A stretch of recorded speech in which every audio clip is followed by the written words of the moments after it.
Olá, professor. Boa tarde, tudo bem? Boa tarde, Seja bem-vindo.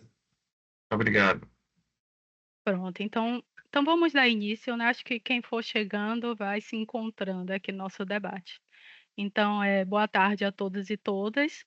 Estamos começando mais uma rodada de discussão do nosso projeto Pensar a Bahia, esse projeto que nasceu aqui na nossa diretoria de estudos no ano de 2022 e tem trazido sempre especialistas para discutir temas relevantes para o desenvolvimento do nosso estado, né, e que essa discussão promove, assim, um fomento de, políticas públicas mais eficazes. Esse é o nosso objetivo, né, fornecer subsídios ao governo para que as políticas públicas possam ser mais eficazes.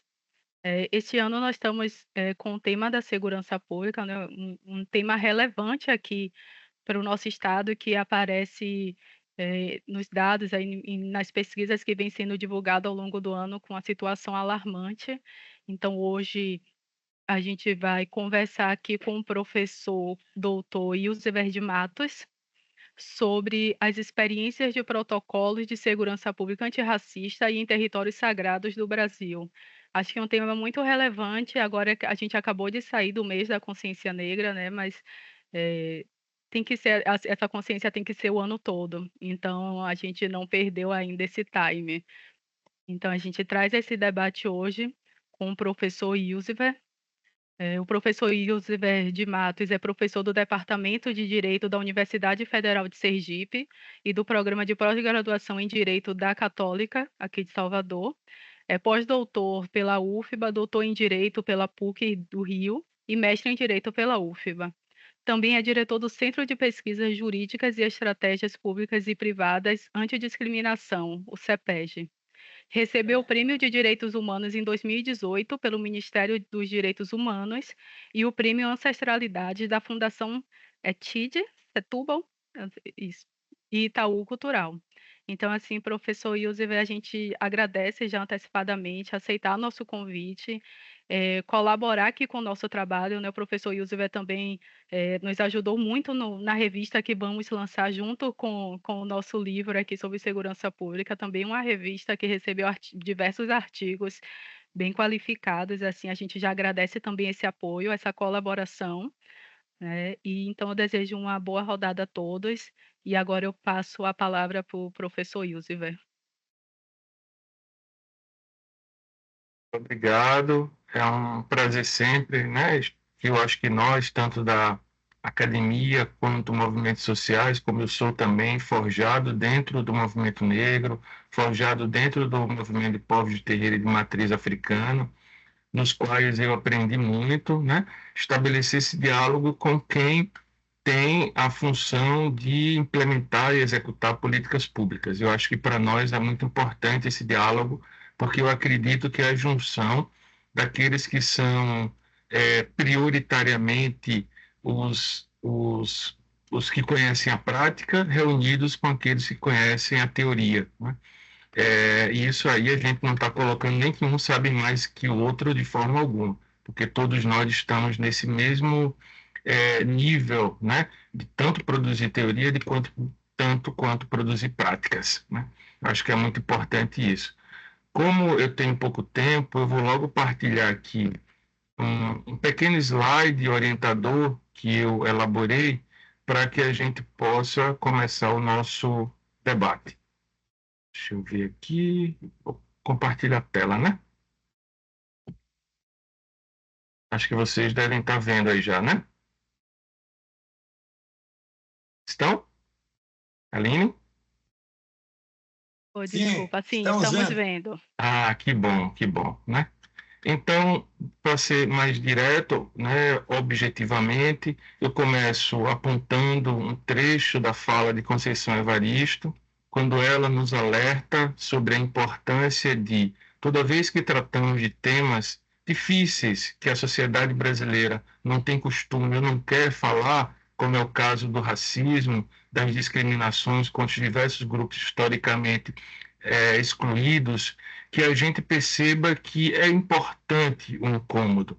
É importante que pessoas que não vivem o cotidiano das discriminações raciais, por exemplo, despertem desse sono injusto, como ela mesma diz, porque nós não estamos aqui para falar da nossa escrevivência, ou seja, das nossas experiências individuais e coletivas com o racismo na sociedade brasileira, para que as pessoas brancas que foram as responsáveis por criar essas estruturas no nosso país e em várias outras partes do mundo sigam ninando seus sonhos, né?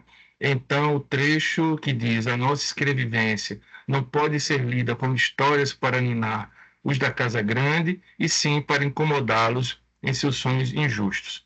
Então, só um aviso aos navegantes: a gente sabe muito bem que ainda gestoras e gestores, servidores e servidores, são majoritariamente pessoas não negras nos espaços de gestão de políticas públicas, apesar dos 10 anos ou mais de implementação, muitas vezes com burlas e fraudes, das políticas de ações afirmativas para ingresso no serviço público no país inteiro, como é o caso também da Bahia, que é protagonista nesse tema, mas ainda com bastante déficit quando a gente analisa que estamos em estados e numa região onde a maioria é negra. O Nordeste é a região do país mais negra do Brasil, e cada um dos nossos estados reúne as maiores populações negras deste país.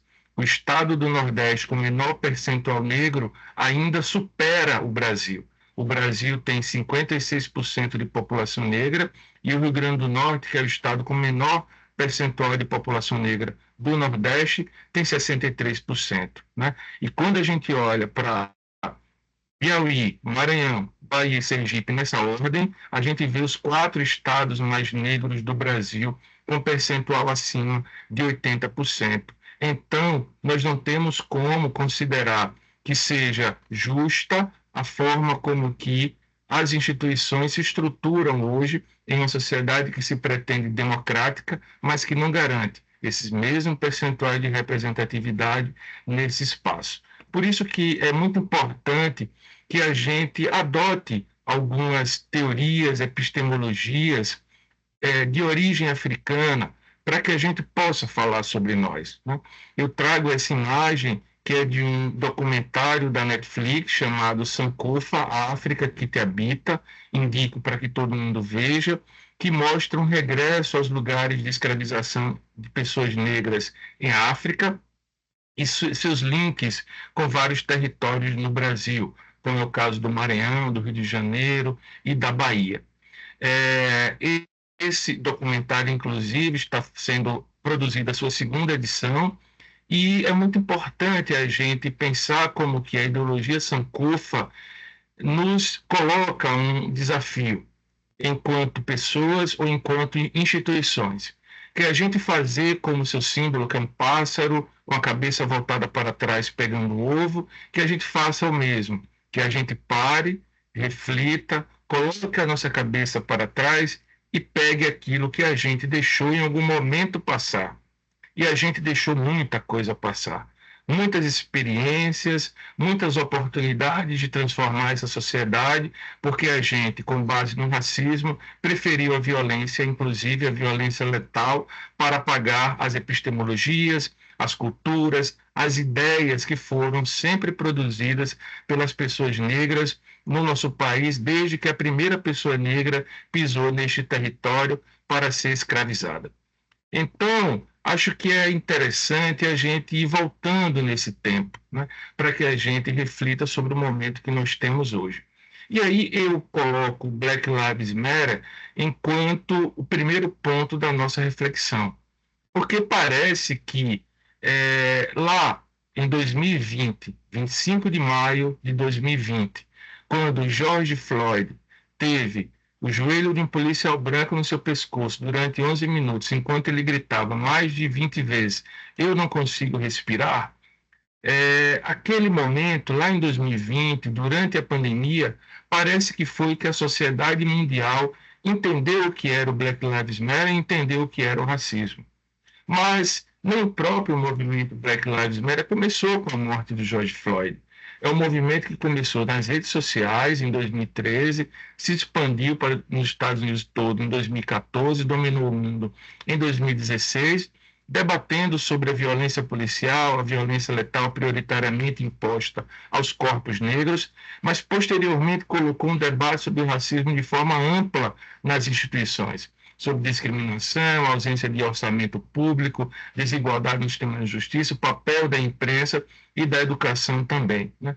Nada contra o nosso irmão George Floyd, mas a gente acredita que há muito tempo, muito antes de 2020, muito antes deste evento trágico, catastrófico nos Estados Unidos, nós já tínhamos uma série de experiências de não conseguir respirar no nosso país, que não foram ouvidas pela sociedade brasileira e pelas instituições.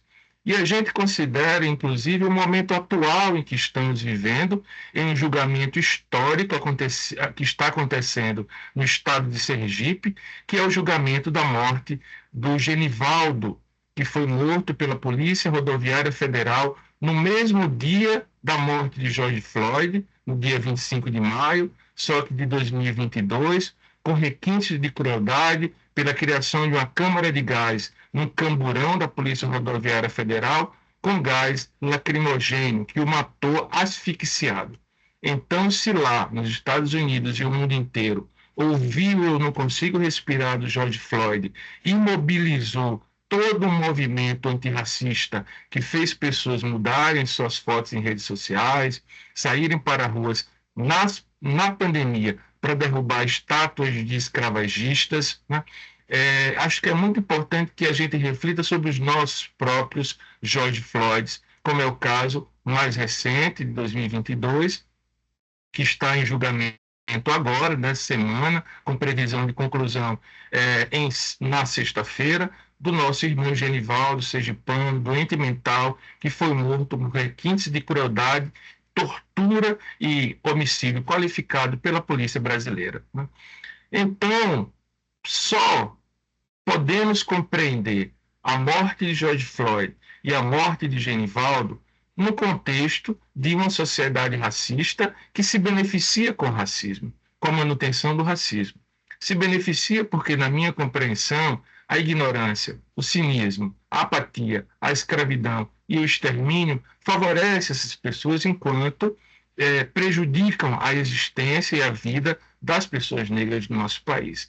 Então, ser ignorante na era da informação é um benefício. Dizer que não conhecem as leis, a Constituição, as teorias antirracistas que foram produzidas há muito tempo, né, no nosso país e no mundo inteiro, é um benefício para essas pessoas.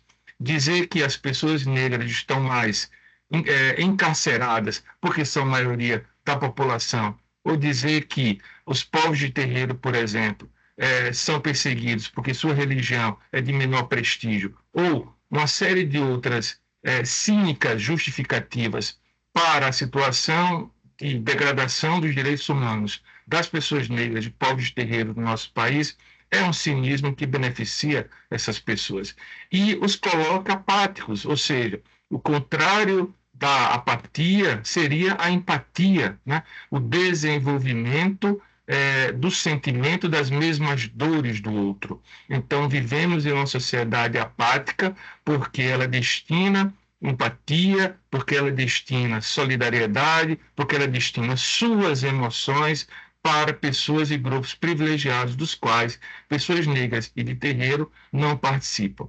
E aí, no final disso tudo, a gente tem um conjunto de cidadãos e instituições que se beneficiaram historicamente e se beneficiam da escravidão. Basta que a gente veja, por exemplo, o que na Semana da Consciência Negra a agência pública divulgou a partir das suas pesquisas no projeto Escravizadores, que identificou que todos os presidentes da República, antes de Lula e antes de Dilma, têm raízes na escravidão negra. Seus tataravós, seus antepassados tiveram escravos e se beneficiaram da escravidão, e hoje eles estão em espaços de poder, estão em espaços de poder econômico, inclusive, não só político, por conta da escravidão. Assim como mais de 33, na verdade, políticos brasileiros, entre governadores de estado e entre senadores, estão nessa lista, o que mostra como que a escravidão é sim um benefício atual um benefício passado, mas com repercussões atuais para diversas pessoas do nosso país. E o que a gente faz sobre isso, né? A gente não consegue construir uma série de estratégias reparatórias dessa questão. Isso é muito importante que a gente reflita. E, por fim, o que nós temos? O extermínio da língua, o extermínio da cultura, o extermínio das tradições, o extermínio, inclusive, dos corpos das pessoas negras do nosso país, enquanto benefício, porque a manutenção da vida, as prioridades políticas públicas, o tratamento prioritário no acesso a bens e direitos não é destinado para esse grupo, que é a maioria da população brasileira. Então, a gente só consegue compreender a novidade do Black Lives Matter para o Brasil em 2020, durante a pandemia, a novidade e o absurdo como foi vista a morte de George Floyd, se a gente não conhece a nossa própria história. E eu acho que é importante a gente voltar para conhecer essa história, né? Porque, vejam, desde 2015 até este ano, 2024, a ONU estabeleceu como a década internacional do afrodescendente. E o que a gente fez sobre isso? O que o país fez sobre isso? Foi um momento que a ONU estabeleceu para que o mundo inteiro refletisse sobre 3 temas: reconhecimento, justiça e desenvolvimento, a partir de um programa de atividades que a ONU estabeleceu que os Estados-nação pudessem fazer. Mas o que nós temos hoje, enquanto relato, para dizer o que o Brasil fez na década internacional do afrodescendente, de modo a transformar profundamente, radicalmente, como é o racismo, a vida das pessoas negras no nosso país. Certamente temos ações, estratégias na Bahia, em Sergipe, no Brasil, mas será que elas foram eficazes e fizeram vezes a esse clamor que a ONU fez para o mundo inteiro? E a gente volta ainda mais, né? Estávamos lá em 2015 a 2024 e voltamos para 2010. E percebemos que em 2010, depois de um longo debate de mais de 10 anos, foi enfim aprovado o Estatuto da Igualdade Racial do nosso país. E dentro desse estatuto se criou o Sistema Nacional de Promoção de Igualdade Racial, um sistema que é similar ao SUAS e ao SUS, que fizeram e criaram, né, a capilarização do atendimento de saúde, serviço social e assistente social para o país inteiro. Imaginem um SUS ou um SUAS que só está em pouco mais de 200 entes componentes da República Federativa do Brasil. É o Sistema Nacional de Promoção de Igualdade Racial. Para a gente ter uma ideia, o meu estado, o estado de Sergipe, somente agora, em 2024, aderiu ao Sistema Nacional de Promoção de Igualdade Racial. O que significa isso? Significa que somente em 2024, o estado de Sergipe, além de se sensibilizar para isso, criou um órgão de promoção de igualdade racial e políticas de promoção de igualdade racial. A Bahia, que já tem o Estatuto da Igualdade Racial há bastante tempo, a Bahia, que tem uma grande repercussão por ter por mais de 15 anos uma Secretaria de Promoção de Igualdade Racial no Estado e no município, com grande atuação, com orçamento próprio, apesar do seu orçamento comparativamente ser bem menor do que outras secretarias, inclusive secretarias que são responsáveis pela morte das próprias pessoas negras, como é o caso, e a gente sabe bem disso, dos dados que apontam que na Bahia, por violência policial, todos os mortos são pessoas negras, né? Então a gente já entra em um debate sobre o Defund the Policy, que também entra no tema do Black Lives Matter, o Defund the Policy dos Estados Unidos, que aponta a importância de se desfinanciar o sistema de segurança pública diante do fato de que ele não tem realizado o seu serviço, e aí recursos são destinados para serviço para a juventude, educação, cultura, de modo que possa assim transformar as vidas das pessoas. Obviamente que esse é um debate muito mais profundo, não é simples, sobretudo em um país como o nosso, com grande dificuldade, inclusive, de fazer uma segurança pública efetiva. Mas o resultado é que a Bahia hoje possui pouco mais de 5 municípios que fazem parte do Sistema Nacional de Promoção de Igualdade Racial. né? Isso significa que ainda há um déficit profundo na sensibilidade de gestoras e gestores municipais para que compreendam que estar no Sistema Nacional de Promoção da Igualdade Racial é compreender os impactos passados, presentes e futuros do racismo no cotidiano das pessoas negras que habitam os territórios desses municípios e que é importante criar estruturas, inclusive estruturas próprias, com orçamento próprio, com liberdade administrativa, financeira, orçamentária e de gestão para fazer política para esta população, que é a maioria desse Estado, né? E isso é um quadro bastante grave, exige que o Estado estimule, haja, né? Porque não dá para esperar que as próprias instituições, que sempre foram racistas, institucionalmente falando, mas são racistas, né? E lembrando que hoje a Convenção Interamericana de Direitos Humanos, de enfrentamento ao racismo, cunhou pela primeira vez na nossa história o conceito de discriminação racial indireta. Então, pouco importa se há intencionalidade ou não dos órgãos ou das pessoas em serem racistas. O que importa é o resultado final. E se o resultado final é esse, que na Bahia só tem 5 municípios dentro do Sistema Nacional de Igualdade Racial, que a Bahia, apesar de ter um dos maiores números de conselhos de promoção de igualdade racial, ainda não há conselhos em todos os municípios. Se nós temos não temos órgãos de promoção de igualdade racial em todos os municípios. E ainda, as políticas de promoção de igualdade racial e para povos e comunidades tradicionais de terreiro de matriz africana ainda sofrem na sua execução, é porque nós temos comprovações de que isso acaba gerando prejuízo para essas populações negras e de matriz africana e tantos outros grupos dentro dos 29 povos e comunidades tradicionais que estão no Decreto 8750 de 2016.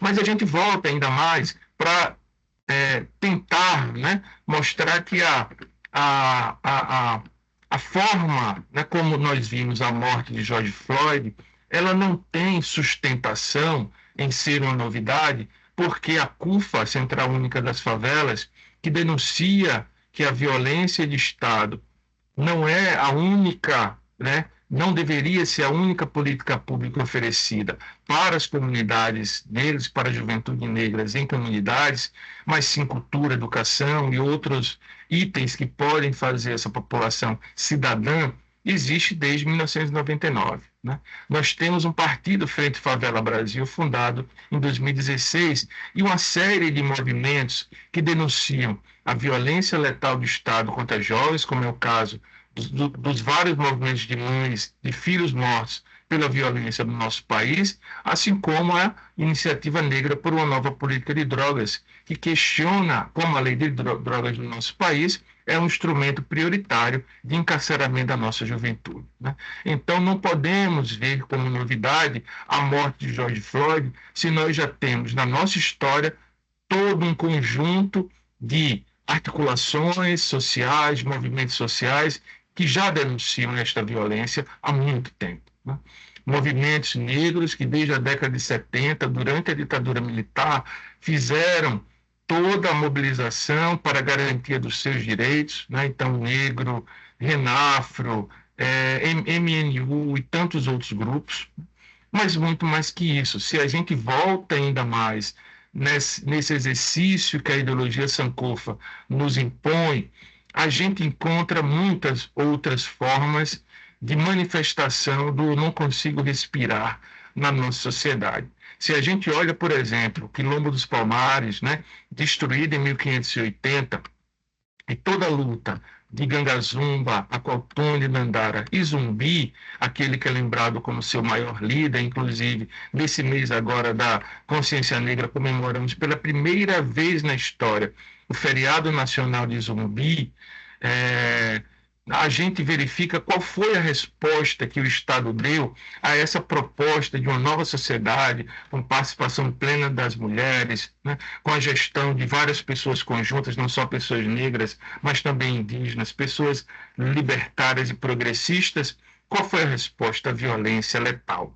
Lembrem que o Zumbi dos Palmares, assim como todas as principais lideranças do Quilombo dos Palmares, foram mortos, decapitados, e suas cabeças foram expostas em Recife, no Pátio do Carmo, para servir de exemplo às outras pessoas escravizadas. Então, se a gente tomou com tanta surpresa a morte de George Floyd, fizemos tantas mobilizações, o que a gente diria então de Zumbi dos Palmares e dos líderes do Quilombo dos Palmares quando o Estado fez isso com eles? Certamente eles teriam dito: eu não consigo respirar. A gente lembra também, em Ilhéus, da revolta do Engenho de Santana, que ocorreu durante duas vezes, em 1789 e 1824, protagonizada por negros escravizados que queriam estabelecer novas regras para o seu trabalho. É considerada a forma como que eles elaboraram um tratado, a primeira norma de direito trabalhista que se tem notícia. Algumas pessoas falam da Europa enquanto origem do direito trabalhista em 1830, 34, né? Mas não lembram da revolta do Engenho de Santana em Ilhéus, que cunhou uma série de regras que em 1789 foram colocadas para assinatura pelo senhor de escravos Manuel da Silva Ferreira como forma de acabar com a revolta. Então, dentre as várias formas de negociação que estavam lá escritas, o sábado para se trabalhar para si próprio, né? A utilização dos próprios instrumentos do senhor de escravos para a produção de produtos para si próprio, né? A diferença entre trabalho de mulheres e crianças, a eleição do próprio feitor. Então, vejam, em 1789, a população negra que não conseguia respirar, escravizada, já colocava propostas importantes para esse país. E o que o país faz? O senhor de escravos engana os escravizados, diz que aceita o acordo, entretanto, com o apoio do aparato policial, os prende e os pune, né? Então, o que eles teriam dito naquela época? Eu não consigo respirar. A Revolução Pernambucana também, inspirada na Revolução do Haiti, a primeira revolução negra bem-sucedida das Américas, que tomou o poder, que criou, inclusive, na sua primeira Constituição em 1805, com diversos dispositivos protagonistas, por exemplo, da liberdade de culto e de crença, inclusive as de matriz africana, né, no próprio texto constitucional de 1805, ou seja, uma produção intelectual, né, das pessoas negras ex-escravizadas nas Américas, desconsiderada perante toda uma nação. A Revolta das Carrancas, em 1833, no sul de Minas Gerais, que é considerada a revolta mais sangrenta da história do Brasil, porque ela resultou na morte de todos os senhores de escravos. Eu imagino que, então, sofreram essas pessoas, o que não conseguiram respirar para chegar a este momento. A Revolta dos Malês, protagonizada por negros muçulmanos, letrados, intelectuais, que fizeram o Brasil se tornar um dos principais importadores de Alcorão, porque eram eles que liam o Alcorão no nosso país, né? Lideranças como Luiz Amaim, Pacífico Licutã, que, a partir de bilhetes escritos em língua islâmica, conclamaram a população negra por um direito que até então se falava muito pouco naquela época, o direito à liberdade religiosa diante da pretensão, né, e para resistir à tentativa de conversão ao cristianismo pelos colonizadores que mal sabiam ler e escrever, mas que dominavam pela força e pelo poder econômico essas pessoas negras que eram poliglotas, letradas, intelectualizadas, né? E para não serem presos e mortos, o que fizeram? Preferiram se jogar na Baía de Todos os Santos.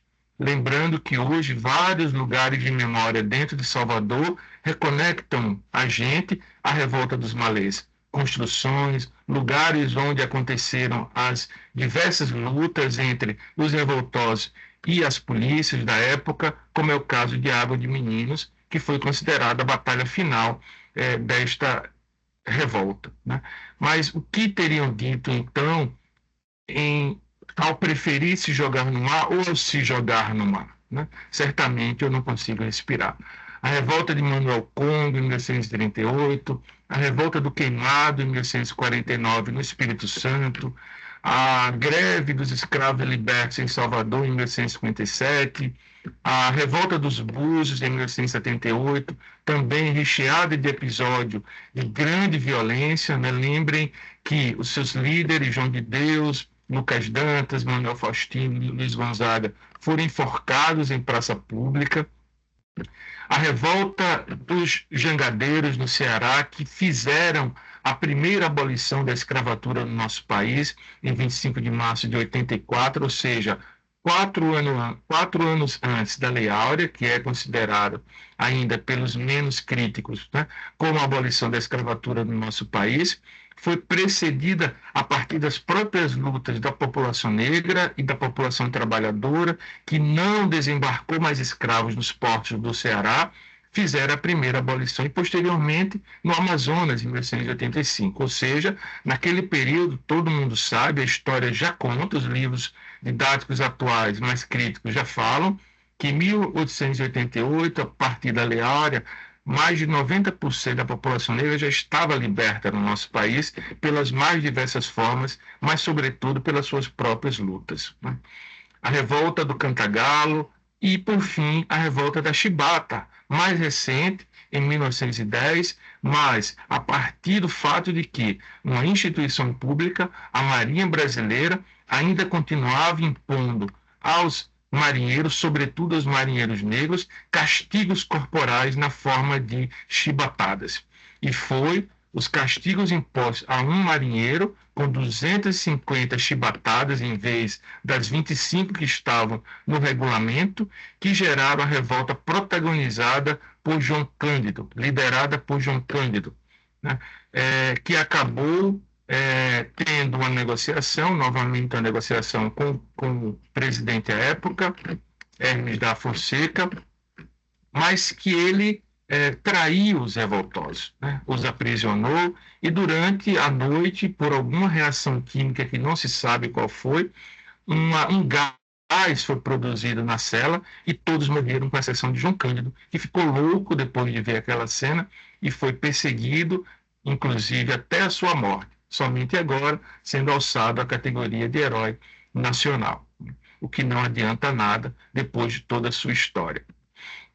Então, eu não consigo respirar, acompanha a população negra há muito tempo e tem um fato muito comum que reúne toda esta história desde o princípio, do primeiro fato que nós contamos aqui nesta nossa fala, que são as mobilizações contra o racismo, contra a opressão de Estado, mas, pelo outro lado, a repressão dura dos setores militares e a execução com requintes de crueldade.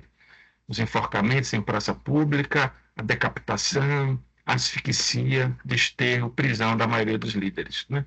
Então, por isso que, quando a gente vê esse movimento que levanta o Black Lives Matter, o Vidas Negras Importam, né? E os nossos próprios protestos, antigos ou contemporâneos, a gente percebe que não mudamos, né? A gente só, talvez, sofisticou os métodos de violência estatal, né?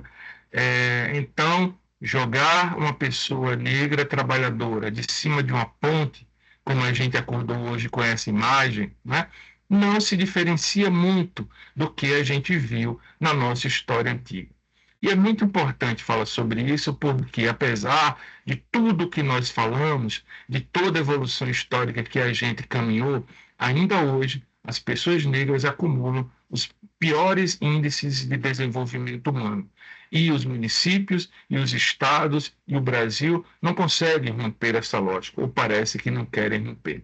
A maioria dos estados e municípios, a população negra ainda continua sendo a maioria dos analfabetos nas periferias, nas prisões, com menor rendimento, desempregados, em situação de extrema pobreza, a maioria das vítimas de homicídio, e, por outro lado, minoria nos empregos públicos, no legislativo, no executivo, nos órgãos do sistema de justiça, né? Então, a gente compreende que há uma política de Estado que tem sido muito perversa, com essa parcela que a maioria na população brasileira, baiana, sergipana. E aí, depois de tudo isso, nos parece que a gente deve à população negra uma reparação histórica, só que este país que faz parte dessa região continental, a Américas, para onde vieram 12 milhões de seres humanos traficados de África para serem escravizados, 5 milhões em torno disso vieram para o Brasil. Desses daí, 600 mil morreram no caminho, por uma série de fatores, né? Até o tráfico de escravos, de seres humanos, para serem escravizados, se profissionalizar e começar também a preferir crianças e adolescentes para o tráfico e não os mais velhos. Vejam que 600 mil mortos não é nem o número de pessoas negras escravizadas nos Estados Unidos, que não chega a 400 mil pessoas. Então, há uma grande disparidade entre os 5 milhões escravizados no Brasil para os 300 mil nos Estados Unidos. Isso impõe, ou deveria impor ao Brasil, reflexões sobre reparação. E o Brasil até pensou nisso em 2013. No Senado Federal se fez uma análise e se disse: vamos pagar 200 mil para cada brasileiro descendente de escravizados. Só que depois se colocou para debaixo do tapete essa questão. E a gente talvez compreenda algumas razões, né, mas não justificam. Pelo menos 3. Parece-me que o problema da não reparação monetária da escravidão negra no nosso país tem como primeiro elemento tempo. A escravidão negra aconteceu há bastante tempo e o Brasil esquece muito fácil seus processos históricos, como é o caso desse extermínio, desse grande genocídio que foi a morte, que foi a escravização de pessoas negras no nosso país. Então, o tempo é um elemento importante. O segundo, para o direito, é a existência de prova. Onde estão as provas da escravidão negra? A história conta que Rui Barbosa mandou queimar as principais provas da escravidão negra no nosso país e hoje há grande dificuldade de se recontar essa história. Há algumas igrejas, alguns espaços, né, como é o caso do Cais do Valongo, e alguns espaços na Bahia, em Salvador, recontam essa história. Mas onde estão os nomes dos nossos antepassados? Né? Quem são essas pessoas? De onde elas vieram? De quem nós descendemos? A gente não sabe de forma geral. E, por fim, quem eram as pessoas atingidas? Né? Não eram sequer consideradas pessoas pelo direito brasileiro. Então, por que reparar a morte ou o retirar da vida de pessoas que nem pessoas eram? Mas o Brasil reparou a ditadura militar. Diferentemente do que se fez com a escravidão negra antiga, o Brasil já gastou bilhões pagando indenizações para as pessoas que foram indicadas no relatório da Comissão Nacional da Verdade, e que foi criada pelo próprio Estado brasileiro para isso. Né? As pessoas que estão lá, inclusive as pessoas mortas, os seus herdeiros foram indenizados. Agora, por que esta diferença? Né? Talvez aqueles 3 elementos que eu falei, o tempo, a prova e quem são, justifique. Quem foram as pessoas que são apontadas enquanto atingidas pela ditadura militar? Políticos, intelectuais, artistas, né? Quantas pessoas negras vocês lembram que já foram referidas como atingidas pela ditadura militar?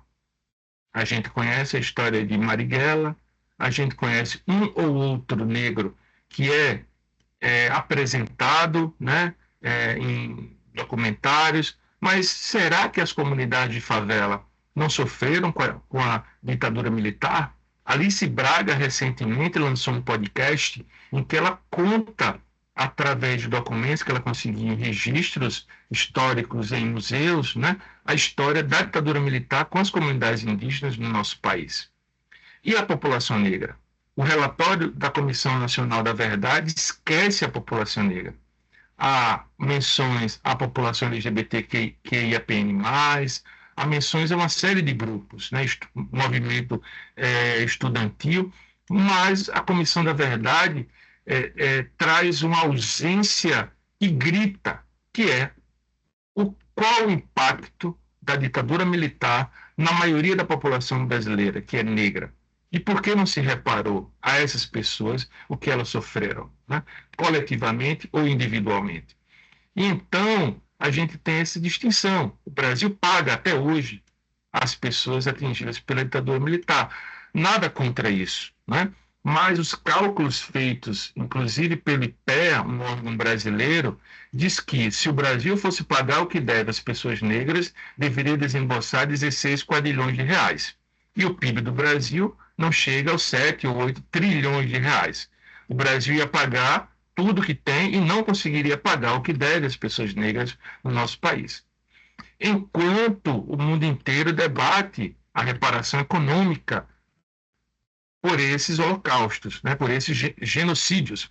O caso dos judeus na Alemanha, por exemplo, né, 89 bilhões de dólares foram pagos em formas de indenização. Repito, 89 bilhões de dólares. E na América Central e em África, uma série de mobilizações, inclusive competições na justiça, já pedem às suas colônias, as antigas colônias, né, indenização em bilhões para que essas pessoas possam retomar as suas vidas. Harvard, Oxford e tantas outras universidades reconheceram que tinham escravizados e criaram fundos, né, para financiar a educação de pessoas negras. Vários artistas intelectuais, vários artistas do mundo inteiro que foram reconhecidos enquanto trinetos, tataranetos de pessoas que tinham escravizados estão sendo demandados. Por que essa não é uma realidade no Brasil?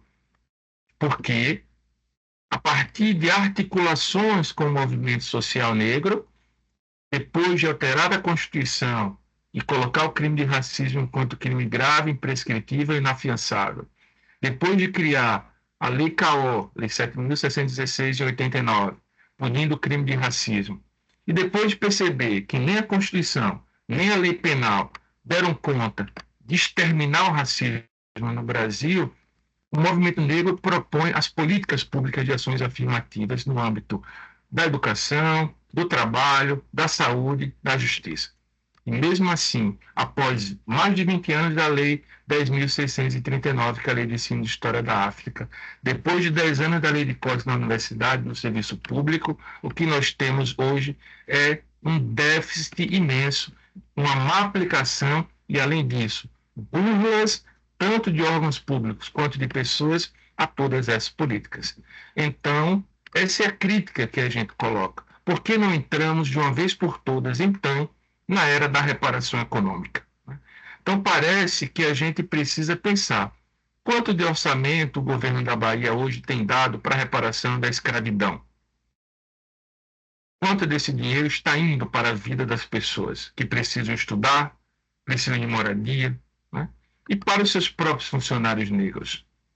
A gente, então, acha que há um longo caminho a trilhar para que as instituições deixem de prestar seu serviço e distribuir seus dividendos prioritariamente com pessoas brancas. E aí, nesse contexto específico da segurança pública, é que emerge, então, o tema central, né, da nossa fala de hoje, que são os protocolos de segurança pública antirracista. E aí, eu retiro esta parte do compartilhamento para apresentar para vocês esse outro documento. Aqui eu fiz um breve resumo de 3 documentos de 3 estados diferentes. Primeiro, né, o Distrito Federal, depois o Amapá e depois o Rio Grande do Norte. Então, hoje, enquanto exemplos que eu trago para vocês, essas 3 possibilidades de reflexão, né? No Distrito Federal, desde 2015, através de uma portaria, a Polícia Militar criou uma estratégia, né, de um protocolo sobre procedimentos a serem adotados quando há ocorrência de delitos praticados em razão de discriminação de natureza étnico-racial. As referências são, além da Constituição, a Lei CAO, uma série de normas, inclusive do próprio Distrito Federal, e planejamento estratégico das polícias. O objetivo, então, é regulamentar no âmbito Polícia Militar, né, Distrito Federal, procedimentos de enfrentamento aos crimes de racismo definidos na lei, seja a lei específica ou o Código Penal. E então, esse protocolo, ele começa conceituando uma série de conceitos importantes para que agentes públicos compreendam os impactos do racismo na sociedade brasileira. Não só contra pessoas negras, mas também contra uma série de outros grupos, como vocês podem ver aqui, além da cor da pele, né, procedência nacional, a procedência regional e outros tantos termos, assim como expressões que dizem respeito à religiosidade das pessoas.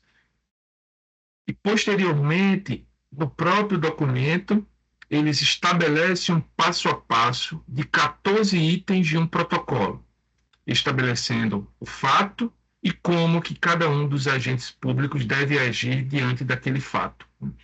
Estabelece responsabilidades que as chefias da polícia devem assumir, nomeando algumas delas, como é o caso do coordenador geral de policiamento, coordenador regional de policiamento, coordenador de policiamento da unidade, adjunto coordenador de policiamento da unidade, dizendo que eles prioritariamente devem conhecer desses temas.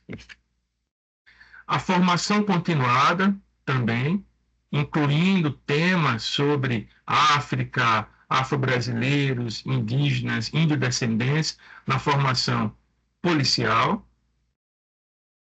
Responsabilidade de comandantes, chefes e diretores que deverão orientar seus subordinados e os anexos, né, que estão lá nesse documento. No Amapá, uma portaria institucional número 1 de 2023 da Secretaria de Justiça e Segurança Pública, em conjunto com outros órgãos importantes, como as próprias polícias, estabeleceram parâmetros informativos, procedimentais e investigativos no âmbito das Forças de Segurança Pública do Estado do Amapá para o acolhimento e atendimento adequados da população negra. Então, o documento também começa trazendo conceitos como colonialidade, raça, etnia, que a pessoa negra, parda, preta, colorismo, branquitude, povos de terreiro e de matriz africana, ações afirmativas, estigma social, né?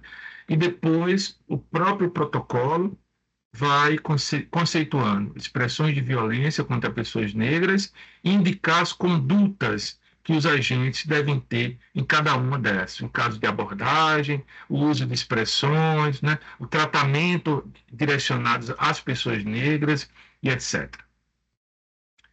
O Rio Grande do Norte, o destaque é para a nota técnica conjunta 01/2024, que é chamada Segurança Pública em Territórios Sagrados, povos tradicionais de matriz africanas e ameríndias, né?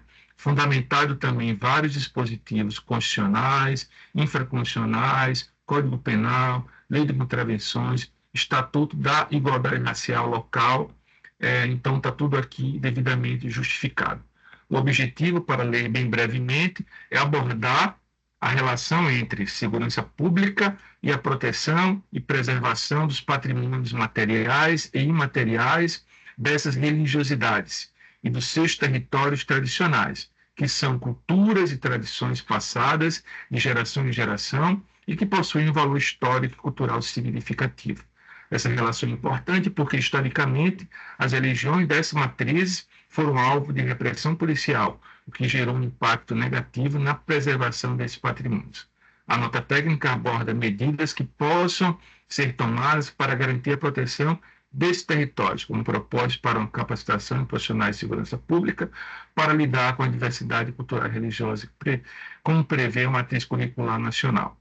A criação de políticas públicas que visem a proteção desses patrimônios e a promoção do diálogo entre as comunidades afro-ameríndias e as autoridades de segurança pública, né? Então, vejam como que protagonicamente, os povos de terreiro de matriz africana e de religiões afro-ameríndias, né, tratadas enquanto patrimônio histórico e cultural nesse país, né? Então, o documento vai falando, né, sobre vários temas, também como os outros, e o protocolo estabelece uma lista, inicialmente, de 8 perguntas e respostas, inclusive falando o amparo legal e os encaminhamentos que cada agente público deve fazer, e na sequência há uma segunda tabela que traz um conjunto de 10 perguntas que os operadores de segurança pública deveriam se fazer ao se deparar com ocorrências em territórios sagrados de povos tradicionais de matriz africana e ameríndias, né?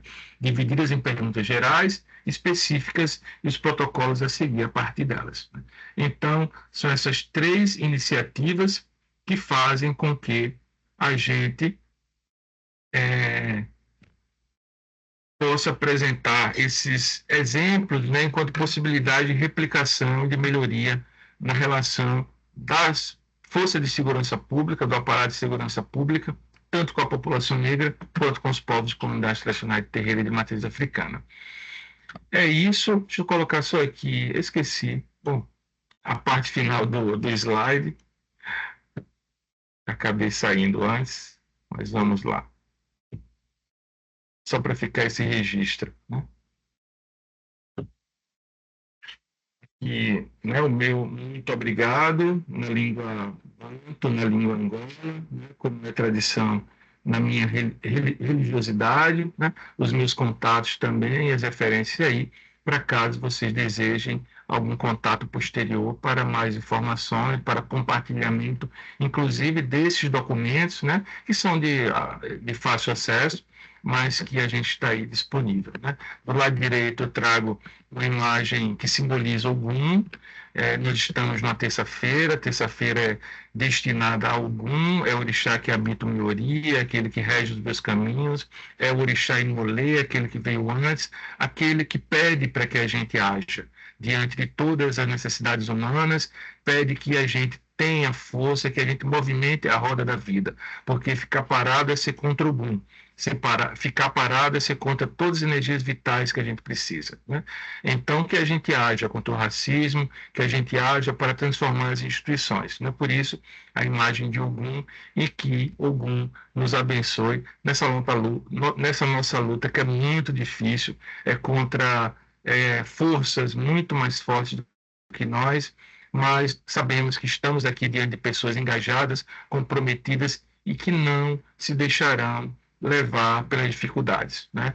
Assim como Ogum nunca desistiu, né, de todos os seus propósitos e coloca isso na vida de seus filhos, e se tornou por conta disso símbolo de resistência, que a gente também seja. É isso. Vamos resistir e vamos seguir.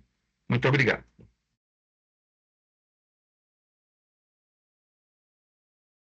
Professor Ilse, a gente que agradece.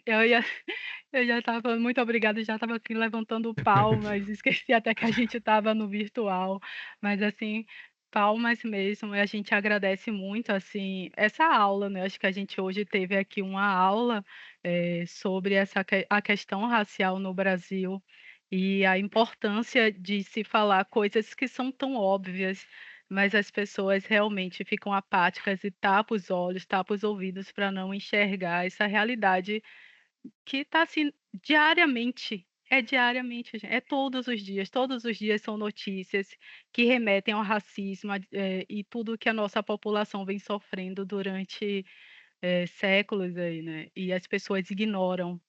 Então, assim, agradecer de verdade a sua presença, a sua contribuição. Eu tenho perguntas, mas eu vou abrir primeiro para a pergunta dos colegas aqui. Enésio já levantou a mão, acho que quem quiser fazer mais perguntas vai levantando a mão. Então, vou passar a palavra agora aqui para o nosso colega aqui, Enésio. Professor Ilse, boa tarde, colegas. Boa tarde.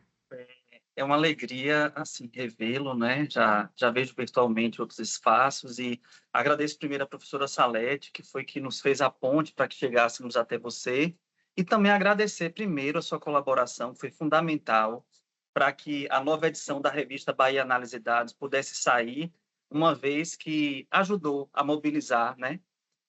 Articulações em torno da revista que foram fundamentais para que ela desse certo, e ela já está no prelo. Então, a gente está muito feliz. E eu já agradeci a Salete também e agradeço sua disponibilidade. Parabenizo pela abordagem, que foi uma verdadeira aula de história, né? E, inclusive, me chamou muito a atenção, porque um dado do qual eu não tinha conhecimento era a questão do número bem maior de escravizados aqui no Brasil, em comparação a outros países, e eu realmente não tinha a dimensão da quantidade, que é muito maior. E diante dessa dimensão maior, que linka também com a fala que nós tivemos também aqui da professora Juliana Brandão, que nos disse que não tem como falar sobre segurança pública sem falar sobre o racismo no Brasil, sem falar sobre o racismo institucional, sobre as chagas desse problema que é estrutural, que é complexo, que é histórico. E eu gostaria de lhe perguntar o seguinte: no âmbito de políticas públicas, né, pensando em ações e proposições para, pelo menos, mitigar essa violência histórica e estrutural, o que você poderia nos trazer de, assim, algumas linhas programáticas ou alguns exemplos que pudessem ajudar, do ponto de vista do Estado da Bahia, de outros estados, do Estado brasileiro, linhas claras ou ideias que possam contribuir? Porque o nosso projeto Pensar Bahia, na parte final, que é a Mandala 2, a gente trabalha ações e proposições ou insumos e subsídios para políticas públicas. Então, essa minha pergunta já é, diante da sua abordagem, quais seriam, assim, aspectos fundamentais, na sua opinião, para tentar mitigar ou reparar esse problema que é tão secularmente existente aqui no nosso país? Obrigado. Eu posso falar já, Aline? Oi, pode responder, e aí depois a gente passa para o próximo. Oi, Inésio, eu podia dizer que a gente precisa nascer de novo, né? Sim. Eu podia dizer que a gente tem que destruir tudo e construir de novo a partir de outras bases. Sim. Foi uma das estruturas da minha fala, né? A tentativa de mostrar como que as instituições brasileiras elas estão como estão porque elas ignoraram as produções teóricas, epistemológicas, experiências advindas das populações negras brasileiras.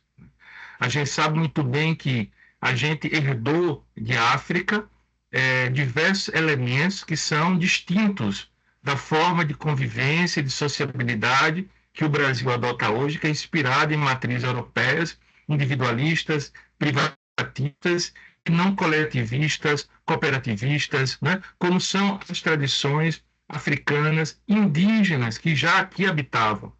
Então, o Brasil passou toda a sua história e a história atual também, ignorando os nossos exemplos, o que a gente produz, né? Então, vejam que, por exemplo, hoje, só agora, no século XXI, é que a gente começou a conhecer alguns teóricos negros que falam sobre nós, sobre a nossa própria história, né?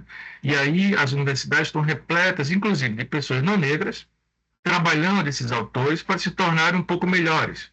Ótimo, isso é muito importante, né? Mas a gente tem um acúmulo de instituições que rejeitaram tanto o que a gente produziu, quanto a nossa própria presença nesse espaço, né? Qualquer órgão público hoje tem déficit de pessoas negras. Se nós temos uma instituição que foi muito importante na construção de elites negras no nosso país, além da Petrobras, são as polícias. As polícias do nosso país elas foram importantes para formar uma elite negra brasileira, ou pelo menos uma classe média negra brasileira, né? Mas vejam que a forma de estruturação ideológica das polícias na história do Brasil, elas impediram que a polícia fosse mobilizada ideologicamente pela presença de pessoas negras.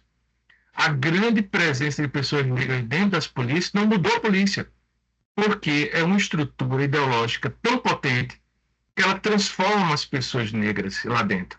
Ou elas se tornam policiais e deixam de ser negras, ou elas não habitam aquele lugar, né? Então, nós estamos, sobretudo vocês que trabalham diretamente com esse tema, lidando com forças muito potentes, né? Mas, como eu disse no final, a gente não pode desistir, porque essa é a nossa missão.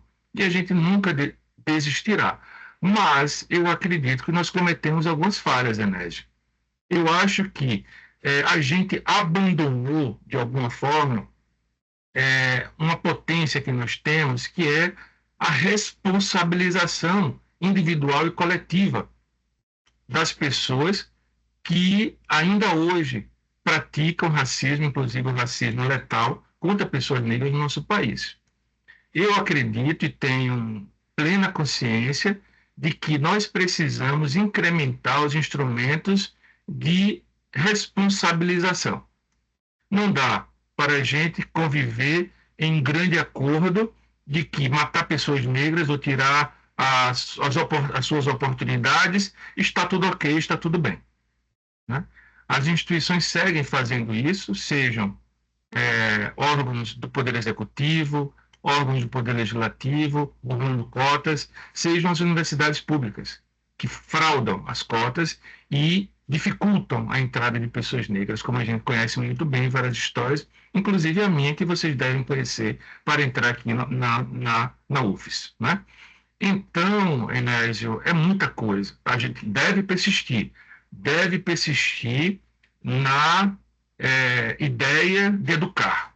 Eu acho que o movimento negro, o movimento de terreiros, nunca abandonou essa estratégia que é o processo educativo.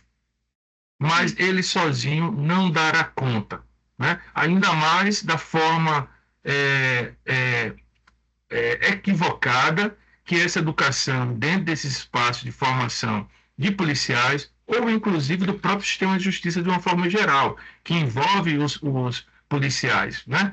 Que é falar para si próprio e por si próprio, em nome de benefícios, como, por exemplo, um pouquinho de dinheiro a mais, né? Os movimentos sociais são aqueles que possuem maior capacidade, legitimidade e competência para atuar na formação dessas pessoas. E são eles que deveriam partilhar esses espaços, inclusive receber por isso, né? Inclusive aqui no nosso estado, a gente está com esse debate, né, há algum tempo. Povos de terreiro, em articulação com o Ministério Público Federal, estabeleceram como uma das 5 prioridades a relação com a segurança pública. Aquilo que era uma realidade na década de 40 até a década de 60, que era a entrada de polícias em terreiro, a apreensão de objetos sagrados, de atabaques, né, ou violência mesmo dentro de templos, segue acontecendo. E hoje, a partir de um incremento, que eu considero que é uma inovação, como a gente disse logo no princípio, né, essas estratégias se sofisticam. E, para mim, qual é hoje o elemento sofisticador? O direito ambiental. O direito ambiental, que é um direito muito importante, um direito crucial para as presentes e futuras gerações.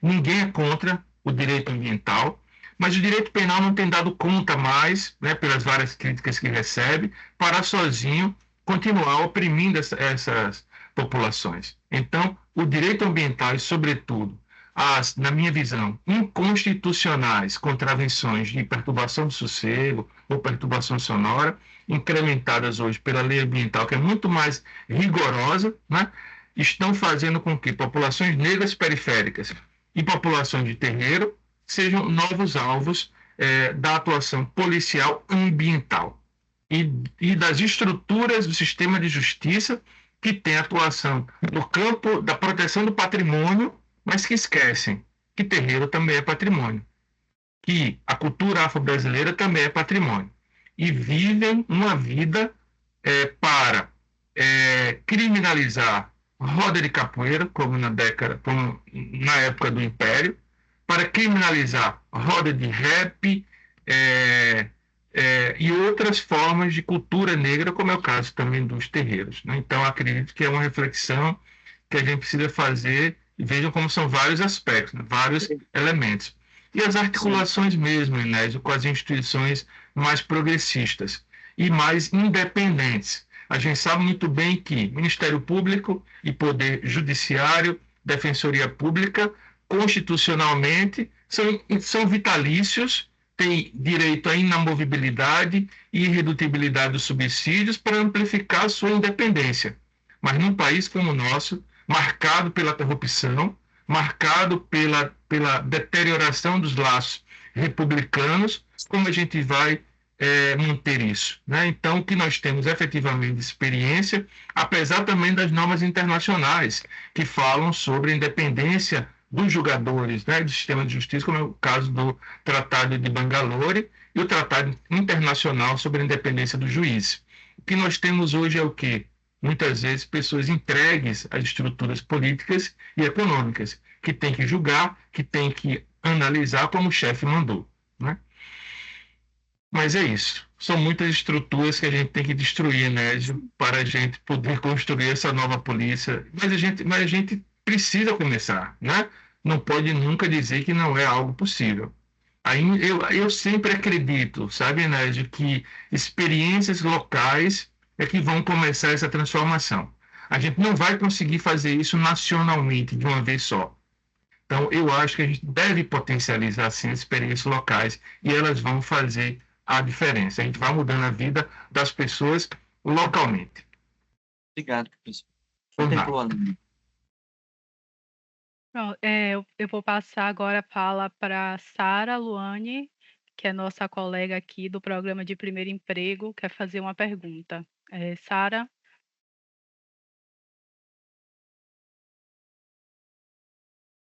Sara, a gente não está te ouvindo.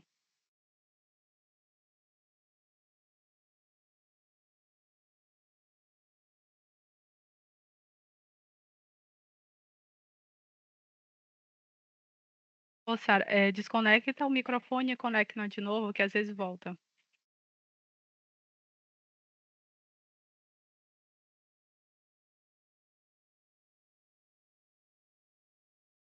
Oi?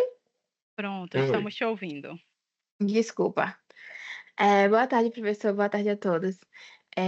Professor, é notório o debate sobre o racismo na sociedade. Porém, percebo uma lacuna na discussão sobre as raízes históricas, e culturais desse problema. A educação, muitas vezes, é padronizada e eurocentrada, contribui para a desvalorização da história e da cultura negra. Acredito que a inclusão de conteúdos sobre a África e os povos afro-brasileiros no currículo escolar seja fundamental para contribuir uma sociedade mais justa e igualitária. Gostaria de saber sua opinião sobre o papel da educação na desconstrução de preconceitos e na valorização da diversidade cultural. Maravilha, Sara.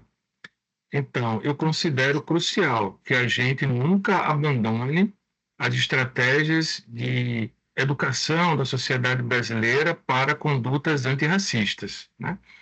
Por isso mesmo, a busca por trabalhar com os protocolos. Eu acho que hoje em dia tem sido uma tônica que estados, municípios, instituições, né, Defensoria Pública, por exemplo, agora, no mês de novembro, o próprio Conselho Nacional de Justiça lançou o protocolo para o julgamento antirracista. E é muito interessante, né, porque ele orienta como juízas e juízes devem julgar casos que envolvem uma série de misérias humanas por conta do racismo, como é o envolvimento em questões de trabalho, questões penais, questões eleitorais, né? E chama o judiciário brasileiro a justificar essas situações com base no racismo. Então, tem sido muito comum no cotidiano brasileiro que situações de violência racista em determinados espaços, como, por exemplo, o espaço educacional ou espaço do mercado de trabalho, sejam vistos como assédio, bullying, né? Palavras que foram substituídas para caracterizar algo que sempre foi racismo. Então, o protocolo de julgamento antirracista do Conselho Nacional de Justiça impõe aos juízes que percebam essas sutilezas da sociabilidade brasileira, né? E eu acho que isso é muito importante. O Conselho Nacional de Educação, lá quando a professora Petronila Beatriz Gonçalves deu o parecer sobre a Lei 10.639, ela já estabelecia que, além das escolas, as universidades também deveriam criar dentro dos seus currículos disciplinas para falar de história e cultura da África, né? E, posteriormente, com a alteração pela 11.545, a história das populações indígenas e índio-descendentes, né? Mas só que em mais de 20 anos de aplicação da lei, a gente se viu diante de uma série de situações que envolvem a resistência tanto do corpo, da comunidade, das escolas, das universidades, né, quanto também da sociedade. A sociedade, sobretudo, impregnada hoje de várias ideologias não progressistas, para não dizer fascistas, né, e outras ideologias baseadas em compreensões religiosas de mundo, a partir daquilo que a gente vem vivendo no Brasil, que se tornará daqui a 8 anos o país mais evangélico do mundo, né, tem gerado grande dificuldade de falar sobre África nas escolas e nas universidades, porque essa sociedade ignorante, porque quer e porque se beneficia com ela, como a gente já tinha dito logo no princípio, não quer falar sobre nós, não quer falar sobre a nossa cultura.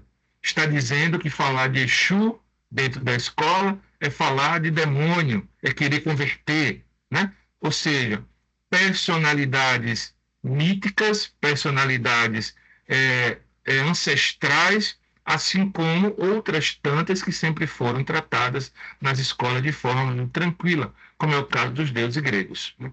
Então, nós vivemos, Sara, em um momento bastante complicado da nossa história por causa desses elementos, né? O bolsonarismo e o evangelismo de matriz política tem feito com que a gente regrida séculos no nosso país. Por isso que a gente precisa reagir a cada dia, né?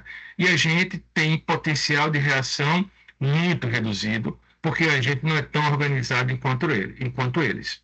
Vejam que, por exemplo, há associações aí de juristas evangélicos que têm softwares que todos os dias apitam quando um tema que os interessa é pautado no Congresso Nacional. E aí o que eles fazem? Incidem sobre esse tema e começam a pautar na sua comunidade com seus parlamentares, que hoje são 50% do Congresso Nacional, 20 igrejas evangélicas dentro do Congresso Nacional, né? E aí nós temos toda esta reação e não há, aliás, toda essa articulação, e não há uma reação por nossa parte, porque a gente ainda não conseguiu desenvolver essas estratégias de forma articulada. Mesmo sendo mais, mesmo sendo maior número, a gente não reage ainda da mesma forma. Então a gente precisa aprender a reagir, Sara, né? Por isso que eu acho que órgãos como esses daqui que vocês comandam, que vocês coordenam, porque pensam, né? Pensam o lugar onde vocês estão, são muito importantes. E com o movimento social, porque veja, nosso movimento social, sobretudo o movimento negro, é muito pobre, é muito esfacelado, é muito desarticulado, né? Nós não conseguimos eleger um prefeito em Salvador. Nós não conseguimos eleger governadores, presidentes, né? Então a gente é bastante frágil nesse aspecto. E vocês podem ser o braço técnico que a gente, enquanto movimento, precisa, porque a gente é bom de luta, a gente é bom da rua, a gente é bom do advocacy, mas é ruim da técnica, muitas vezes. É ruim da produção escrita. Então, vocês podem, ainda mais que vocês têm uma estrutura em torno de vocês. Deve ter estrutura jurídica, estrutura, né, de orçamento, que poderá conjuntamente fazer frente a essa reação. Hoje pela manhã, eu estava falando numa entrevista sobre uma proposta de emenda constitucional que está enrolando. Provavelmente pode ser aprovada esse ano, porque se não for, somente poderá ser no próximo ano, né? Que é a PEC que tenta ampliar a imunidade tributária das igrejas no Brasil para qualquer serviço que as igrejas prestam, né? E a gente precisa ver que serviços hoje uma igreja evangélica, como é o caso, por exemplo, da Universal do Reino de Deus, presta, além dos serviços religiosos, né? Editora, gravadora de disco, serviço de telefonia, de TV a cabo, filmes, né? E tudo isso eles desejam que seja imune de impostos, né? que relação há com a sua função de ser um órgão, uma instituição que ajuda as pessoas mais pobres? Né? Então, a gente tem que estar atento a tudo isso e debater isso de forma séria em cada lugar que a gente está, porque é muito importante. O que há não, mas está diretamente relacionado à nossa existência. Obrigada, professor. Eu passo agora a palavra para a nossa colega Cida Trípode, que levantou a mão. Seu microfone, Cida. Fechou agora. Boa tarde, professor. Eu fico muito feliz com a sua fala.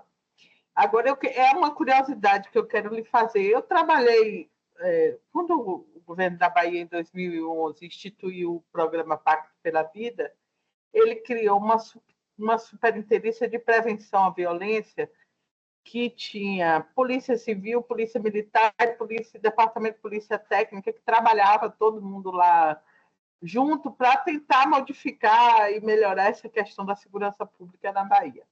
E um dos temas, porque essa superintendência estava toda ligada aos movimentos sociais todos, os conselhos e tudo isso. E eu trabalhava lá com eles e a gente estava trabalhando nessa questão dos protocolos. A minha pergunta é nessa área. E eu me lembro que eu tenho um tempo, né, eu acho que chegou a 2019, ou antes, 2015, 2014, por daí, assim, que a gente estava elaborando uns protocolos. Então, eu me lembro que a gente fez protocolo para a população negra, fez protocolo para criança e adolescente, fez protocolo para a população LGBT, e aí, e pessoa com deficiência. E a gente defendia essa questão do protocolo, que era muito mais importante do que criar uma delegacia especializada, por exemplo. E essa coisa do protocolo falou de se instituir, não sei o quê. Recentemente se optou pela delegacia especializada, que particularmente eu sou contra. Por quê? Porque no momento que você faz especializada, você tira a oportunidade de uma pessoa que sofre uma violência local ser atendida por uma territorial, porque não tem condição de se deslocar para uma especializada, ou nem sequer tem a especializada, então fica sem atendimento. Mas com protocolo, não. Se você tem os protocolos, você tem que seguir os protocolos. É o mínimo que se exige de um servidor público. E eu me lembro que a gente trabalhava no sentido de que, olha, você tem que receber a pessoa, tem que escutar, tem que tratar assim, assim, assado. Mas você falou aí no protocolo que tinha algumas perguntas. A gente tinha antes essa questão de colocar um pouco da realidade de cada uma dessas populações no protocolo para que a pessoa entendesse também da questão. E a ideia era capacitar todo mundo nos protocolos também. A gente tem feito isso constantemente, mas não surte o efeito que a gente gostaria, né? Porque a estrutura é mais pesada do que a gente pensa. Mas eu queria saber, assim, quais eram essas questões que tinha nesse protocolo que o senhor falou aí de um estado aí, que o senhor falou que tinha umas perguntas que eram feitas. Se o senhor não souber ou não lembrar, não tem problema não, é porque eu fiquei muito curiosa com relação a isso. Sim, sim. Olha, eu estou com ele aqui aberto. Pronto, eu vou falar sobre o protocolo de abordagem em territórios sagrados, tá? Então, por exemplo, no primeiro quadro, que são perguntas e respostas, amparo legal e encaminhamentos, né? Então, ele vem aqui falando. Os profissionais de segurança pública chegaram ao meu terreiro. O que fazer? Aí, respostas. Mantenha o rito. Escolha alguém que possa se identificar e falar em nome do terreiro. Preste as informações que foram solicitadas, por exemplo, informar o horário previsto para o término e ritual. E aí fala o amparo legal e o encaminhamento, né? Prestadas as informações necessárias e justificativa, a presença da segurança pública no local, o ritual transcorre normalmente, né? E depois, no outro quadro, que é para os próprios policiais, né? Pergunta: qual a natureza da ocorrência? É um crime ou uma contravenção? Está relacionada à atividade religiosa ou cultural? Há algum conflito de vizinhança envolvido? Conhece a importância do local em questão para a comunidade? E aí vem as respostas, né? Determine a natureza da ocorrência, incluindo se é um incidente criminal, estabeleça a localização exata do templo. Geralmente, para a ocorrência dessa natureza, é necessária a presença da vítima em todo o processo.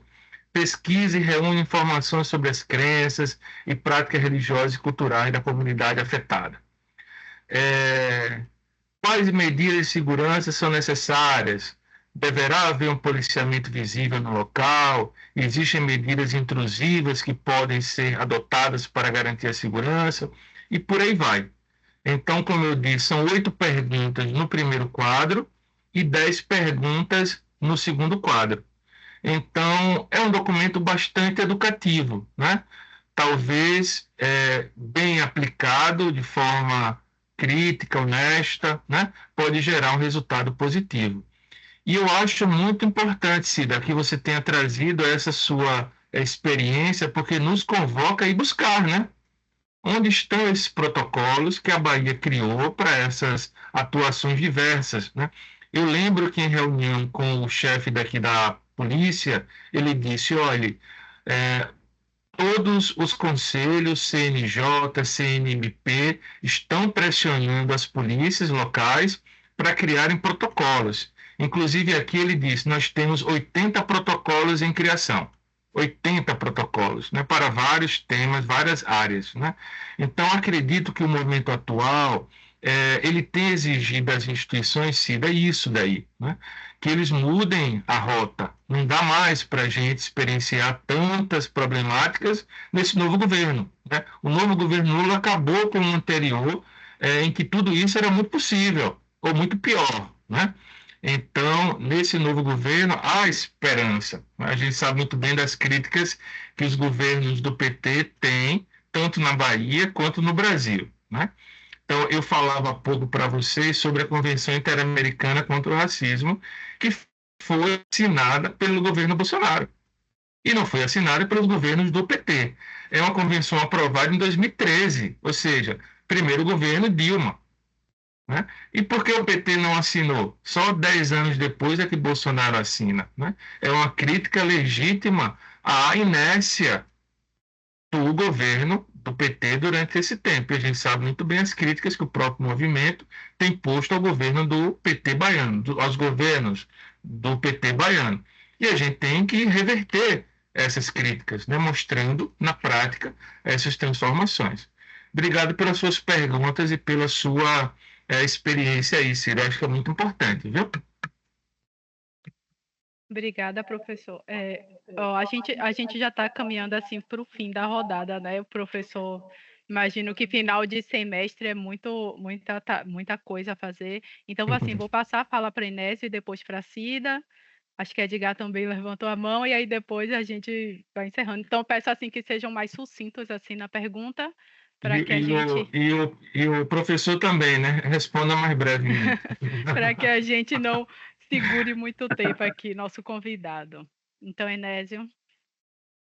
Não, é porque eu achei interessante na resposta do professor Yusuf a Sara, que ele falou de uma fragilidade ou de uma fragilização do movimento social, que isso é muito complexo. Eu estava ouvindo o João Silvério Trevisan, que é um intelectual que eu gosto na área LGBT+, falando sobre uma preocupação dele com o excesso da valorização, da fragmentação identitária. E, por outro lado, a gente sabe também que o discurso universalista do ser humano já escondeu muitas injustiças e ainda esconde muitos perigos, óbvio. Então, tem essa dualidade de considerar o ser humano e considerar diversas categorizações dentro do movimento LGBTQIAP+. E aí ele falou que é possível, e ele se preocupa de uma desarticulação política, que o excesso dessa fragmentação poderia comprometer uma articulação no âmbito político. Ele fez esse alerta de que não é contrário a que cientificamente se identifiquem sujeitos, pessoas diferentes, mas ele alertou quanto a isso. Aí minha pergunta é, com relação ao movimento negro, né, e as articulações relacionadas aos vários âmbitos, desde o âmbito da fé, da cultura, da tradição, a essas articulações políticas, você que é um pesquisador dessa área, identifica quais tipos de riscos ou o que é que se poderia melhorar do ponto de vista do movimento social, da articulação com o Estado para fortalecer o movimento político que desemboca em políticas públicas ou ações afirmativas? Então, eu falei sobre a fragilidade, mas eu reconheço a importância histórica da existência dos movimentos negros no nosso país, né?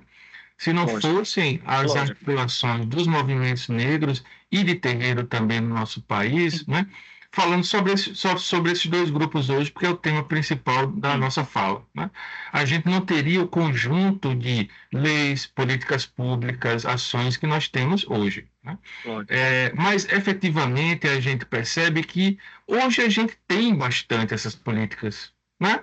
A gente alcançou, talvez, uma completude dessas medidas que a gente tem, que a gente sempre quis ter, né?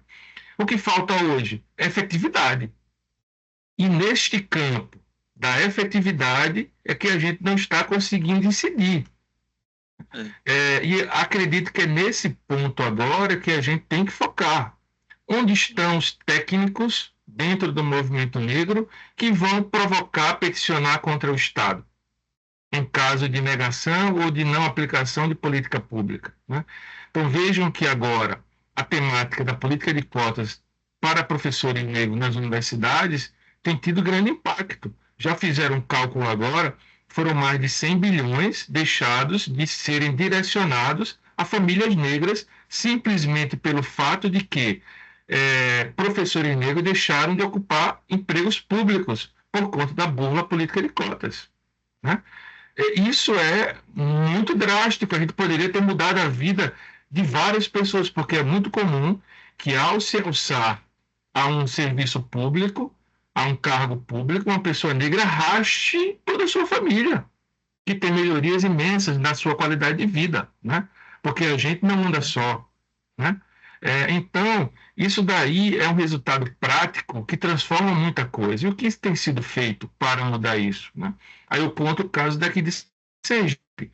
A partir do meu caso, né, a gente conseguiu o quê? Um acordo com a Universidade Federal de Sergipe, que talvez vocês tenham visto nos jornais, que a universidade se obrigou, né, a permitir, aliás, a fazer concurso para fazer o ingresso de 41 professores negros que em 10 anos não conseguiram entrar pela burla política de cotas.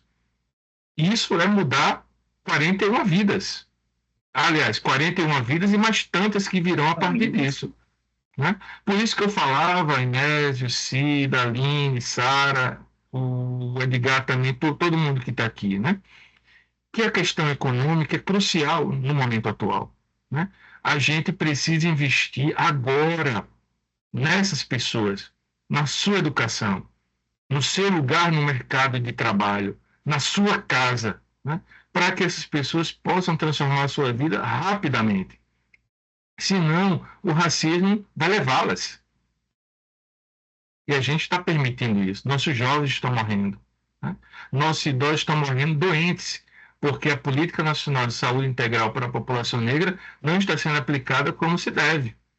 Então, o Brasil está caminhando para efetivar uma lei que é de 53, que é a lei de genocídio, está lá descrito: permitir o extermínio de uma etnia. É esse caminho que a gente está indo se a gente não muda, né? Então, acredito, Enésio, que esse corpo técnico o movimento negro ainda não conseguiu de forma ampla construir. Hoje nós temos no Supremo Tribunal Federal a DPF das favelas, que fala sobre violência policial em comunidades, isso é muito importante. Nós temos também a DPF sobre o estado de coisa inconstitucional com relação à falta de políticas públicas para a população negra. Mas quem entrou? Partidos políticos. A partir, obviamente, da pressão do movimento. Mas o próprio movimento não conseguiu, né? Tem legitimidade? Tem, né? Associações, sindicatos poderiam participar, mas nós não conseguimos. Então, foram partidos políticos que tiveram maior capacidade técnica e estrutural para chegar ao Supremo Tribunal Federal, né? A gente não. Então, a gente ainda tem esta carência. Acredito que a mudança dessa chave aí, a partir de experiências locais, podem fazer uma diferença imensa, né? Acho que isso pode ser um plano para os próximos anos aí de vocês. E a gente está junto, viu? Eu adoraria trabalhar nesse projeto. Obrigado.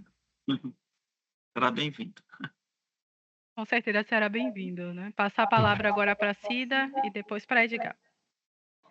Professor, eu, reforçando o que o senhor diz, eu só queria fazer uma reflexão assim.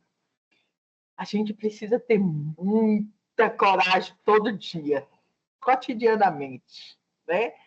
Ter muita força. E eu estou dizendo isso porque eu fui para o último encontro que teve no governo Dilma sobre... Ela criou uma questão sobre a saúde da população negra. Criou um programa sobre isso. E eles, no começo, todo mundo muito animado, depois, no fim do governo Dilma, eles vieram aqui para a Bahia e era claro o cansaço deles, a tristeza, porque ia ser tudo desfeito. Todo o trabalho que tinha sido construído ia ser desfeito.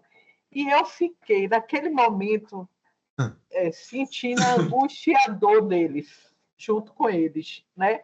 E, assim, a falta dessa nossa coragem em se articular e responder ao bolsonarismo, a essa campanha de ódio e tal. Então, eu parabenizo assim, a tua fala por trazer essa coisa dessa nossa construção que tem que ser cotidiana de luta, né? Então, eu só queria lhe dar os parabéns e dizer muito obrigada por essa tarde, né? O Edgar deve dar as palavras finais de despedida, e era só isso que eu queria lhe dizer. É para a gente nunca desistir, né? Ter coragem para lutar todo santo dia, levantar lutando todo santo dia, sem desanimar. É isso mesmo. Eu agradeço muito e obrigado também pelo seu exemplo, né? Eu acho que são os exemplos que arrastam mesmo, e a gente tem toda uma juventude aí que precisa ver esses exemplos, né? E seguir esses caminhos. Obrigado, Cida. Edgar. Professor, foi muito bom estar com o senhor aqui, com sua inteligência, sua experiência e sua luta política. Essas coisas todas funcionam de forma articulada. Nós aqui temos uma ótica de trabalho que é de pensar as coisas transversalmente, as coisas articuladas. Ou a gente une os pontos mais importantes, aqueles que são identificados como estruturantes, para que eles possam ter mais capacidade de radiação, de transformação. É isso que acho que a gente precisa disso. Bom, nós estamos fazendo um esforço nesse projeto, que eu acho que esse é apenas o início.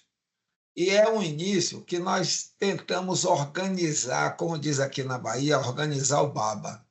Ou seja, mostrar a complexidade que tem a questão da segurança, a questão da economia, a questão das discriminações, das desigualdades, o problema da pobreza. Nós temos um conjunto de fatores que alguns têm mais ou menos a mesma origem ou têm o mesmo campo de origem. Nós estamos ajudando a expor, digamos, o quadro mais geral e complexo dessa questão da segurança, e eu acho que isso pode ser um início bacana para a gente avançar mais em articulações, focando o esforço que a gente pode fazer. Por exemplo, o senhor da universidade, entendeu? A sua corrente política, a sua ação como, digamos assim, educador. E E eu acho que a gente pode, com umas linhas de trabalho que nós estamos propondo, que não são suficientes, mas estamos no esforço de organização, a gente pensa, por exemplo, que nós temos que ter uma linha programática na área de educação, mas que não é educação para o trabalho só. Essa daí é o que se discute, que se chama educação, etc. Criar escolas. A gente quer reforçar também a educação para a vida, a educação para enfrentar essas questões, que isso está no campo das instituições, no seio das famílias, nos corredores das escolas, nos partidos, etc. Então, esse campo a gente está puxando algumas linhas aqui. Associado a isso, nós precisamos também caminhar para ações na área de comunicação.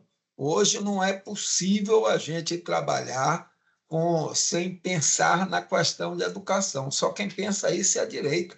É Trump, Bolsonaro, os ingleses no Brexit e mais outros campos aí de direita que estão sabendo lidar com esse negócio. A gente não está sabendo. Isso é uma coisa que a gente tem que agregar, eu imagino. Estou fazendo um pouquinho, antecipando um pouco o trabalho para o senhor, para ver se a gente desperta um pouco um trabalho conjunto, junto com outros mais convidados que a gente já teve, para ver se a gente segue adiante. Porque Sim. também o pensar ele precisa ser continuado. Ele precisa ser constante e reciclado. Não é possível fazer um relatório e esperar que ele seja divulgado. Não, é uma ação política. É isso que a gente está fazendo.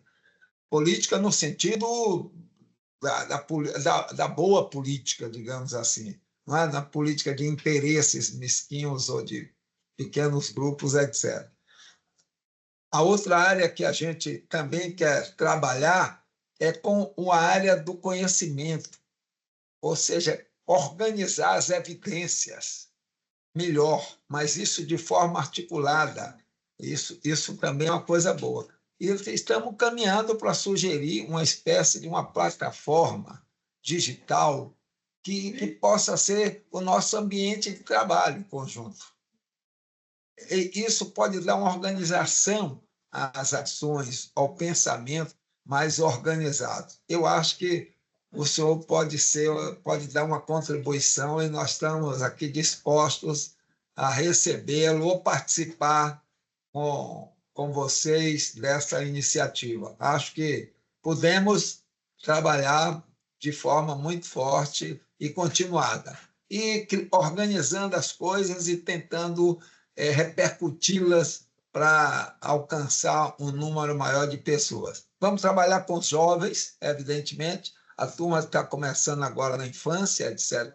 Temos que fazer isso aí. E temos que arranjar emprego, como diz o senhor, precisamos também de economia. Nós precisamos de arranjar emprego para gerar renda, porque não adianta morrermos de fome e ficar cada vez mais marginalizados.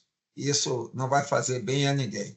Portanto, mais uma vez, agradeço aí a sua participação e acho que sua presença, seu discurso só gera mais ânimo para a gente continuar. E já elegemos aqui que o próximo ano nós vamos avançar no tema da educação não formal. Perfeito, Isso perfeito. Pode ser um link muito bacana para que a gente possa trabalhar junto. Parabéns, um abraço. O Edgar, desculpe interromper, até porque esse viés, professor, também da formação religiosa que vem da base cultural, isso é um vetor da educação informal fortíssimo, né? Sim, sim, muito. Sim. Né? Claro. Sim. Quando a gente fala em formação quando a gente fala em formação e educação, aqui nós estamos falando de formação dos policiais, sim, sim, dos professores que precisam ser precisamos fazê-los repensar mais com métodos, com trabalho, não é? E a formação dos alunos e etc. E seria bacana se a gente conseguisse alcançar os nossos políticos, nossos gestores. Sem sombra de dúvida, sem sombra de dúvida. Eu acho que as linhas são ótimas, né? Eu acho que a gente precisa parar de ter medo de trabalhar com o povo, com o movimento social, porque muitas vezes as instituições acham que o movimento social é inimigo do Estado, né?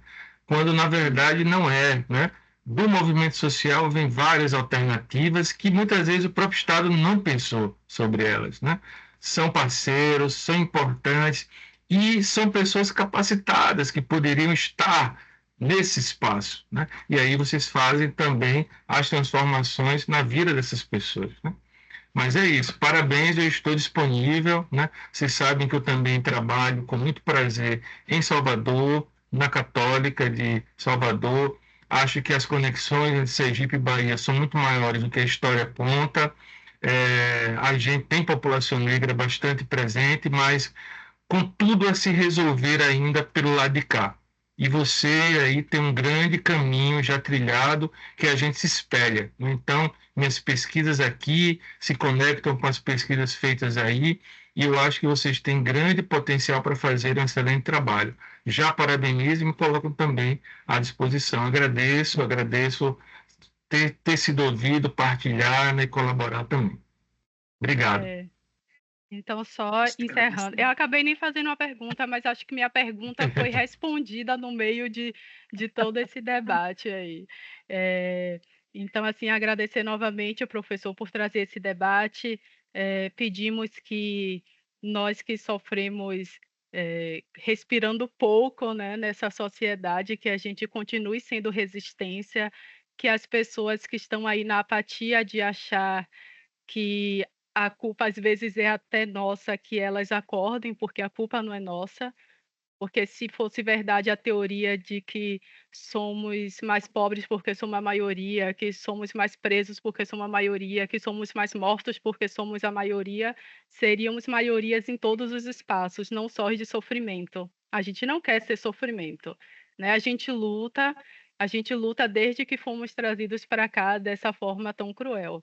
Então, assim, que sejamos resistências e que os outros acordem, né? Por favor, acordem, porque a gente resistência todo dia cansa, cansa, né? Ver nosso povo sofrendo todo dia cansa. Então, por favor, deem uma pausa, acordem aí, porque é difícil, né? É difícil ver nosso povo morrendo e sofrendo e sendo discriminado todos os dias, em todos os espaços que nós vivemos, em todos os espaços.